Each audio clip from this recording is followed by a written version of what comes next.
భూ కబ్జాదారులకు ఎమ్మెల్యే సంజయ్ కుమార్ మద్దతుగా మాట్లాడటం ఏంటని ప్రశ్నించారు మాజీ ఎమ్మెల్సీ జీవన్ రెడ్డి. ఆధారాలతో సహా కబ్జా వ్యవహారాన్ని తాను బయటపెడితే ఎమ్మెల్యే సంజయ్ కుమార్ మాత్రం ఆ స్థలాన్ని వ్యాపారులు 70 ఏళ్ల కింద కొన్నారనడంపై సీరియస్ అయ్యారు.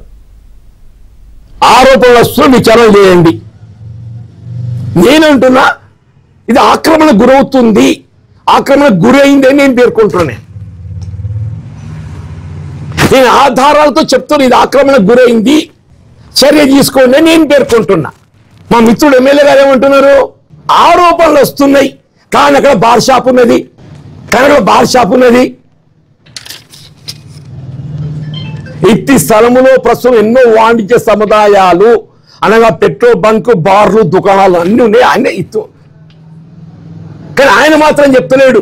మీరు డాక్యుమెంట్ చూసిండ్రా, ఏ పర్పస్కి ఇచ్చిండ్రు ఏంటి అంటే మీరేంటి ఇప్పుడు కలెక్టర్ గారు విచారణ కమిటీ ఇచ్చిండ్రు, విచారణ కమిటీ విచారణ చేస్తున్నది.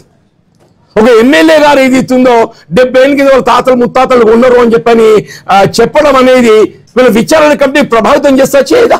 ఒక శాసన సభ్యుడిగా ఏది ఇస్తున్నదో మీరు ప్రజల పక్షాన్ని నిలబడతారా లేకుంటే ఆక్రమణదారుల పక్కన నిలబడతారా?